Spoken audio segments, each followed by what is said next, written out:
Très vite, 1967, nous avions un savoir qui était identifié à des lieux, un savoir vertical, pas du tout un lien citoyen avec la ville, mais un lien hiérarchisé, extrêmement vertical. Et du moment où tu habites, je te dirais qui tu es. Et une période de conflit, 1967-1968, les campus. On connaît tous cette période de révolte dans tous les campus du monde où la jeunesse souhaite s'ouvrir face à ce monde hiérarchisé. 2017, aujourd'hui, la ville devient un terrain d'expérience.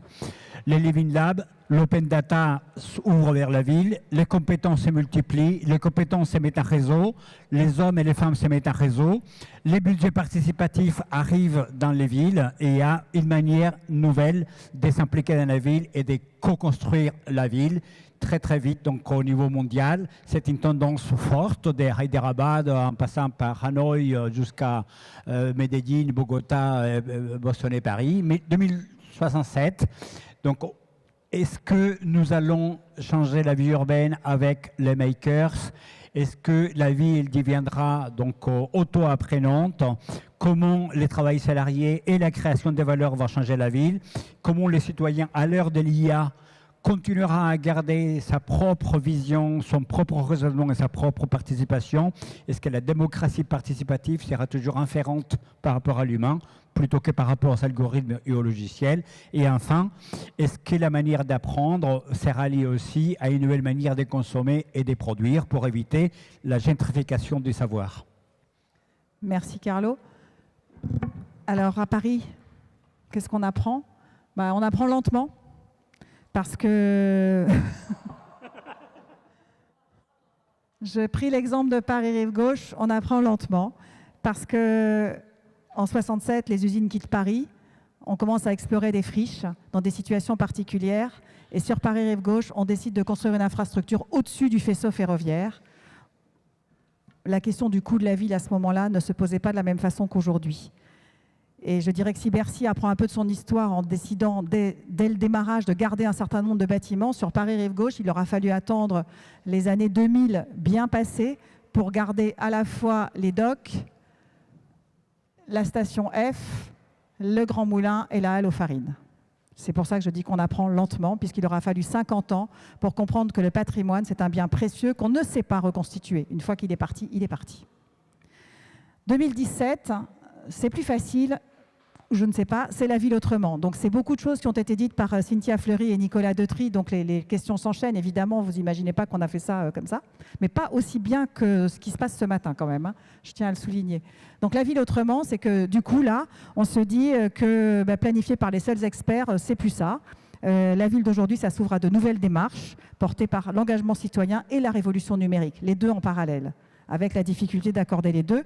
Les collectifs s'organisent, on en a parlé, et les acteurs publics eux-mêmes développent de nouvelles initiatives avec les budgets participatifs. Ils ouvrent la porte aux citoyens sur la gestion de la ville avec les 7 places, avec la petite ceinture. Ça impose de laisser une place à l'expérimentation, à la révélation et à la différence. 2067,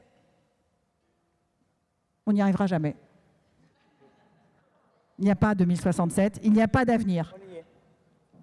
Donc là, 2067, est-ce qu'on sera des citoyens augmentés dans des territoires en réseau? Alors, je ne sais pas ce que veut dire un citoyen augmenté ou un territoire en réseau, mais je pense que chacun peut s'en faire une idée extrêmement précise. Et vous avez plusieurs variations sur le thème qui sont dans les images. On a beaucoup parlé, enfin, je pense que Cynthia Fleury en particulier a dit tout ce que j'aurais pu dire sur cette question-là en disant le rapport à l'espace-temps, qui était en fait la question qui allait se poser à nous. Donc, qu'est-ce qu'on va faire, qu'est-ce qu'on va avoir comme activité? Je pense que Stigler dira beaucoup de choses.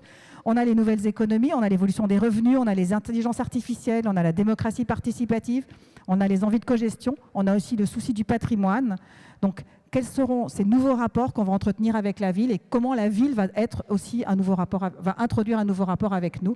Donc là, je vous ai mis des images, la déconstruction de la place de la Nation, sur la même place, les post-it qui ont permis d'installer la déconstruction de la place de la Nation, ce que pourrait devenir le réseau des autoroutes, notre plus beau réseau paysager du monde, je dirais. Et puis peut-être qu'en fin de compte, ce sera plus nous derrière les ordinateurs, mais des ordinateurs qui parleront entre eux et que nous, on pourra enfin s'adonner, par exemple, au jardinage ou à d'autres activités nettement plus intéressantes. Donc je voudrais inviter à réagir Marie Vorgan-Lebarzik, dans cet ordre-là, et Bernard Stigler. Bonjour à tous. Alors, c'est la deuxième fois de ma vie que j'interviens aux côtés de Bernard Stiegler et je suis évidemment tout à fait angoissée à cette idée. Voilà. La première fois, c'était en 2008 et Numa, qui à l'époque ne s'appelait pas Numa, mais Silicon Sentier, avait ouvert un espace de coworking qui s'appelait La Cantine. Bernard avait trouvé, je ne comprenais absolument pas pourquoi, que ce nouvel objet dans la ville était intéressant et qu'il fallait peut-être me donner la parole. Voilà, donc Bernard, deuxième fois, j'espère que ça va bien se passer.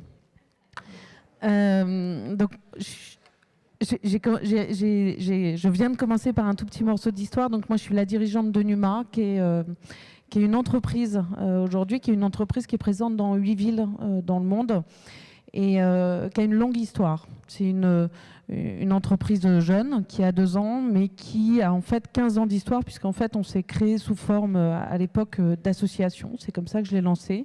Et c'était une association d'entrepreneurs technologiques.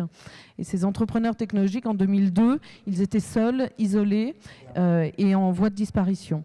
Et donc, il m'était apparu que peut-être les nouvelles technologies telles qu'on les appelait à l'époque n'étaient pas tout à fait finies et qu'il fallait encourager ces entrepreneurs qui irriguaient l'économie de nouvelles formes d'usage, de nouvelles formes de services à destination des citoyens au sens large. Et cette association, elle s'est donc développée au départ sur la base de cet entrepreneuriat résistant, résilient. On l'a encouragé et on lui a donné des espaces dans la ville. Le premier étant donc celui qu'on a ouvert en 2008 à Paris, après avoir mis en place des expérimentations de Living Lab sur le territoire. On a décidé d'ouvrir un espace de coworking. On a fait énormément de pédagogie autour de ce qu'était le coworking. Et quand j'entends aujourd'hui et que je vois la façon dont le territoire entier se repense autour de ces tiers-lieux, je me dis qu'on a fait beaucoup de chemin et que la copie, l'inspiration crée une valeur extrêmement forte et que le territoire apprend de ces prototypes qui à un moment donné sont des tentatives généralement embryonnaires, très ambitieuses dans la vision mais extrêmement réduites.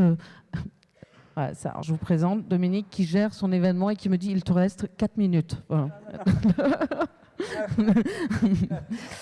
Cool. Et donc le territoire apprend et la copie est un moyen d'apprendre. Mais qu'est-ce que la copie? Qu'est-ce que la copie sans intention? Et là, je vais revenir, Dominique, sur ce que tu présentais tout à l'heure, qui est Station F. À l'époque où Station F s'est lancée, donc il y a quelques mois et même un peu plus, quelques années maintenant quand ça a été annoncé, tout le monde a annoncé la fin des espaces d'accélération, des espaces de coworking, et en disant en fait Station F va arriver et va tout raser, toutes ces initiatives qui étaient apparues un peu partout. Station F, on y est à un bout d'espace aujourd'hui. Est arrivé à un moment où la dynamique économique était suffisamment forte et la dynamique entrepreneuriale suffisamment forte pour pouvoir offrir un terrain de plus extrêmement visible et avec une ambition très forte internationale et apporter une valeur qui soit une valeur supplémentaire et non pas une valeur qui éradique tout ce qui a été créé avant. Et ça, c'est un aspect positif. Mais puisqu'on y est, je vais aussi vous dire que Station F n'est pas un lieu apprenant. C'est un lieu de visibilité, c'est un lieu d'exposition, c'est un lieu d'ambition, c'est un lieu de puissance. Mais je suis définitive sur le fait qu'aujourd'hui, ce n'est pas un territoire de générosité ou d'apprentissage. C'est autre chose. Et donc, il ne faut pas... La copie, c'est bien, mais il faut une copie avec une intention, et une intention qui soit une intention de vision, une intention de long terme. Je reviens à Numa. Donc, les lieux de coworking, les lieux d'expérimentation.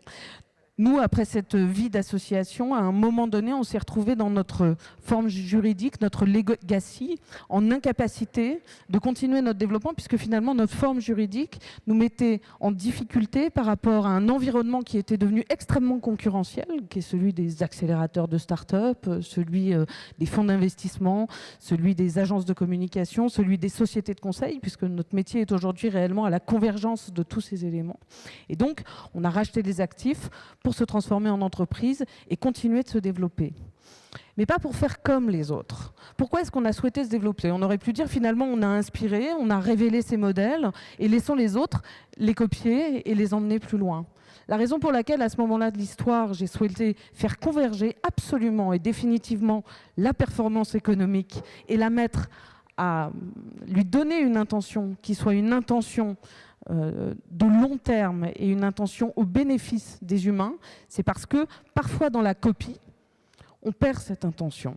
Et donc, quand j'ai transformé Numa en entreprise, et levé des fonds pour l'emporter un peu partout dans le monde, c'était pour dire il faut aujourd'hui qu'on cesse de cliver ce qu'on pense être d'un côté le bien, l'action publique qui protège les citoyens, et de l'autre côté l'économie qui, elle, est à son propre service. Il faut, si nous voulons aujourd'hui résoudre les grands enjeux du monde, que la performance économique se mette au service de la planète, au service de l'humanité et au service du long terme. Et ça, c'est un vrai enjeu. C'est un enjeu auquel la société aujourd'hui n'est pas prête. Elle n'est pas prête, pourquoi? Parce que dans cette économie tout à fait financiarisée, on est contraint de présenter des rapports à 2 mois, à 3 mois, à 6 mois, et régulièrement, qui soient des rapports de performance. Il faut réinjecter une capacité et une possibilité pour ces entreprises de se projeter dans le long terme. La façon dont Numa aujourd'hui intervient avec cette vision et avec cette intention, c'est de faire converger notamment, en plus de celui de la performance économique au service du long terme, celui des jeunes entreprises et des petites entreprises. Pourquoi doit-on cesser d'opposer d'un côté les startups et de l'autre côté les grandes entreprises? Pourquoi doit-on réunir ces modèles pour leur donner un meilleur levier d'action? Projetez-vous, je ne sais pas si on sera en 2067, mais fermons les yeux un instant pour nous dire, est-ce qu'on pense aujourd'hui que Google, par exemple, est toujours une start-up? La réponse n'est pas immédiate. Pour autant, elle a tous les ingrédients à l'origine de ce qu'était une start-up. Alors fermons les yeux et projetons-nous à probablement 2 ans, 3 ans, 5 ans. On sent que ce clivage ne sera plus le même. On sent que ce qu'il faut aujourd'hui, c'est que ce soit une nouvelle économie qui se réinvente aujourd'hui en tirant sur le meilleur de ce que sont ces grandes entreprises qui irriguent l'économie et la capacité des individus de nouvelles possibilités et de nouveaux usages, mais qu'il faut la donner, le soutenir, de ce que sont aujourd'hui ces grandes entreprises qui sont parfois en mal et en difficulté pour se réinventer, qui ont perdu l'intention, pas seulement l'intention du nouveau, mais aussi l'intention du bien, l'intention du révélé. Et en mixant ces deux activités et ces deux acteurs économiques, alors on peut penser collectivement avec les villes, avec les entreprises, une performance économique qui soit au service du long terme et des citoyens. Voilà.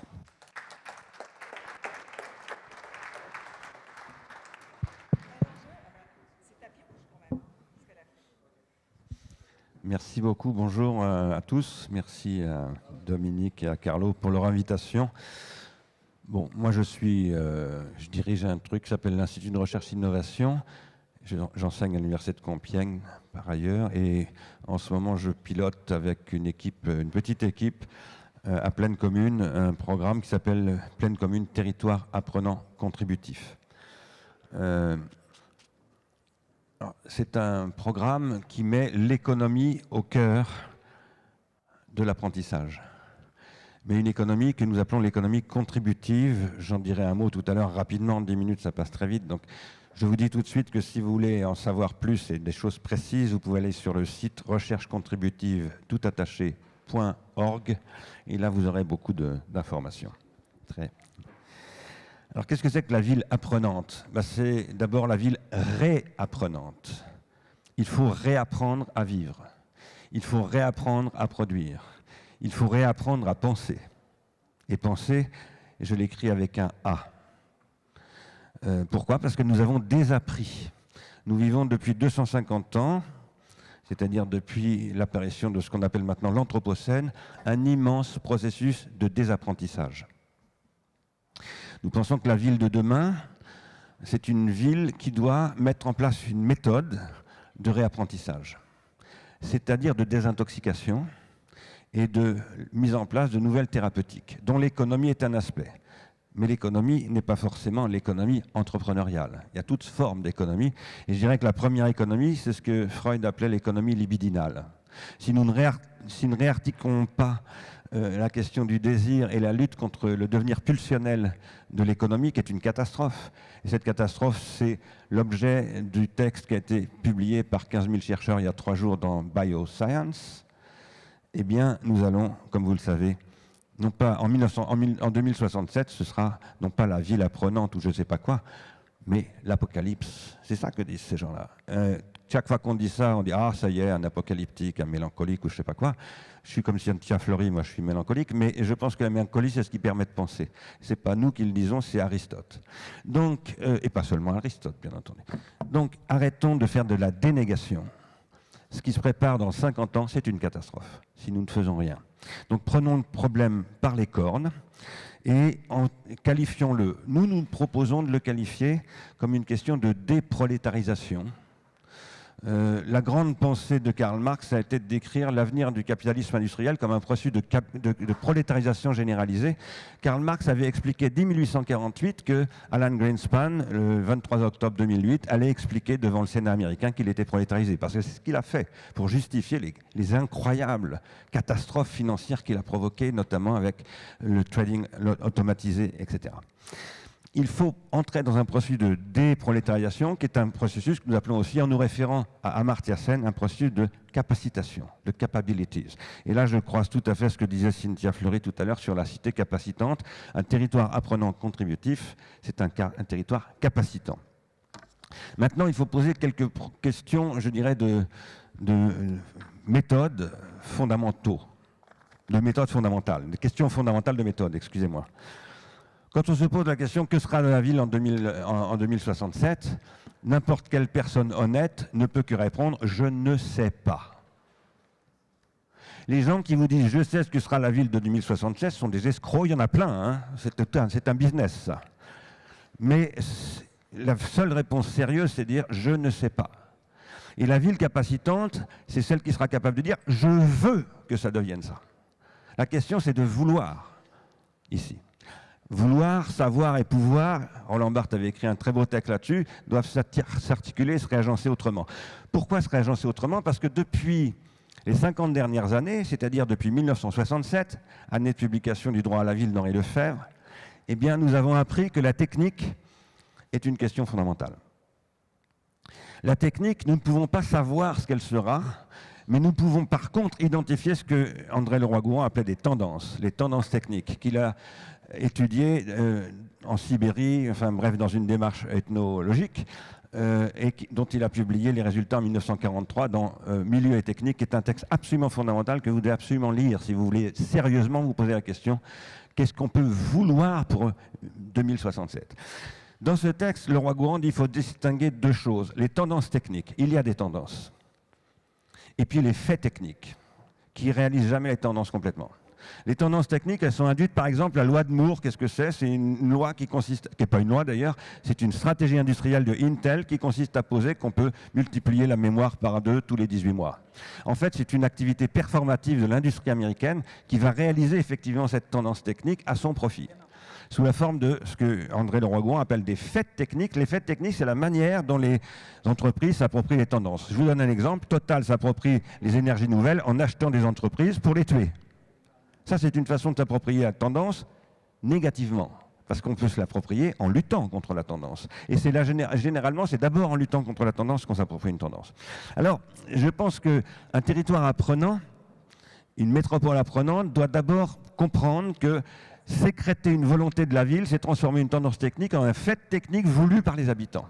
Et ce que j'appelle les habitants, c'est aussi bien les gens qui dorment sur les trottoirs que les grands groupes qui ont leurs sièges sociaux à tel ou tel endroit, comme par exemple la pleine commune. Pour ça, il faut revenir sur des questions qui sont le fonctionnalisme et ce que j'appellerais le multifonctionnalisme comme néofonctionnalisme. Le fonctionnalisme, en 1967, domine, c'est la charte d'Athènes, etc. Aujourd'hui, nous devons mettre en place ce que j'appelle moi plutôt un néofonctionnalisme, pas simplement un multifonctionnalisme, où l'habitant a une fonction. L'habitant, je dis l'habitant, je parle de l'habitant primaire, et une fonction qui est de produire une volonté locale. Alors comment est-ce que ça peut se faire, ça? Je vais très vite, il me reste 4 minutes, c'est ça? Et j'y viens. Comment est-ce que ça peut se faire? Eh bien d'abord en lisant Alfred Lotka, qui est un biologiste et qui a inspiré beaucoup Nicolas Georgescu-Roegen, qui est un économiste. Alfred Lotka disant il faut repenser toutes les formes de vie humaine. La forme de vie humaine, c'est une forme de vie qui est constituée par des organes artificiels. Ces organes artificiels, ils peuvent produire de la négantropie, c'est-à-dire de la diversité, de l'avenir, de la richesse, mais aussi de l'entropie. Dans le langage de Socrate, ce sont des pharmacas. C'est le pharmacone qui peut produire qui est à la fois remède et poison. Une politique de la ville demain, c'est une politique du pharmacone. C'est une politique qui doit prescrire des thérapeutiques. À travers quoi? Eh bien, à travers une économie. L'économie n'est pas un secteur à part dans la ville de demain, c'est le cœur de la ville. Mais l'économie n'est pas forcément que l'économie telle que nous la connaissons aujourd'hui. Et par rapport à cela, Dominique me disait, il faut que tu parles de l'emploi. Oui, j'y viens. La grande question de cette économie, c'est comment on fait quand l'emploi est en diminution. Car maintenant, il n'y a plus de débat là-dessus. L'emploi va diminuer. Il y a beaucoup de débats sur à quel niveau il va diminuer, mais ce qui est sûr, c'est qu'il va diminuer. Par exemple, l'OCDE dit, oui, en fait, ce sera 9% d'emplois qui vont disparaître. Voilà. Les chiffres qui étaient donnés au départ étaient beaucoup plus importants. Mais la vraie question, ce n'est pas tellement de savoir si l'emploi va diminuer. Moi, je pense que si l'emploi diminue, c'est très bien parce que ça va le remplacer par quelque chose que nous appelons le travail.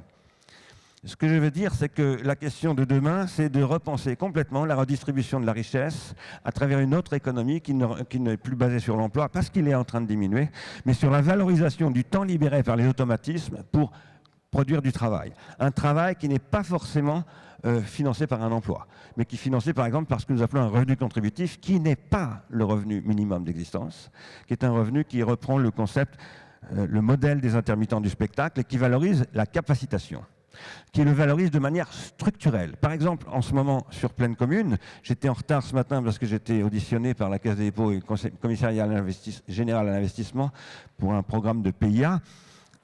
À Plaine Commune, nous travaillons avec Rêve de Seine-Urbaine, qui est un groupe de 30 grandes entreprises, à essayer de penser un développement à échéance de 10 ans, après le village olympique, d'une ville vraiment négantropique. La ville durable, ce qu'on appelle la ville durable, c'est une ville qui lutte contre l'entropie.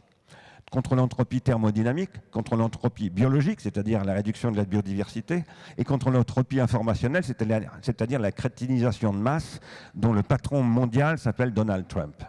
Et ça, c'est une possibilité qui repose sur repenser l'infrastructuration, en particulier des échanges entre les individus. C'est pour ça que nous travaillons aussi avec Orange, Dassault Systèmes et quelques autres entreprises à développer de nouvelles plateformes numériques qui sont basées sur les algorithmes mis au service de l'aide à la délibération collective et d'une véritable intelligence structurelle de la ville apprenante. Qu'est-ce que ça veut dire? Ça veut dire qu'il faut repenser absolument toutes les catégories au regard de la valorisation de la lutte contre l'entropie. Toutes les catégories du PIB, etc., sont basées exactement sur le contraire. Elles valorisent l'entropie, ce qui est une catastrophe absolue. C'est ce que nous disent les 15 000 chercheurs en question. Et ça veut dire repenser la ville comme une cellule exorganique, c'est l'expression d'Alfred Lotka, l'exorganisme, les organes exosomatiques, comme une cellule qui va lutter contre ses propres tendances à produire de l'entropie pour produire de la négantropie. Et il faut le valoriser. Qu'est-ce que ça veut dire? Ça veut dire que, par exemple, nous travaillons avec la Société Générale à définir de nouveaux indicateurs économiques. Nous discutons maintenant avec la Cour des comptes pour le faire, la même chose pour l'évaluation des politiques publiques, et pour faire en sorte que les critères de valorisation soient le long terme dans la lutte contre ce que le GIEC appelait anthropic forcings. Qu'est-ce que ça veut dire? Anthropique, là c'est écrit avec un A et un H. C'est quand l'homme, par son action, produit de l'entropie. Voilà. Et nous disons, nous, qu'il faut produire de la négantropic policy, c'est-à-dire une politique de la négantropie qui repose sur ce que nous appelons aussi une néganthropologie. Je voudrais saluer Richard Sennett parce qu'il nous inspire beaucoup dans ces questions. Tout ce travail qu'il a fait sur le travail, justement, sur le savoir du corps, etc., est crucial dans toute cette démarche. Merci de votre attention.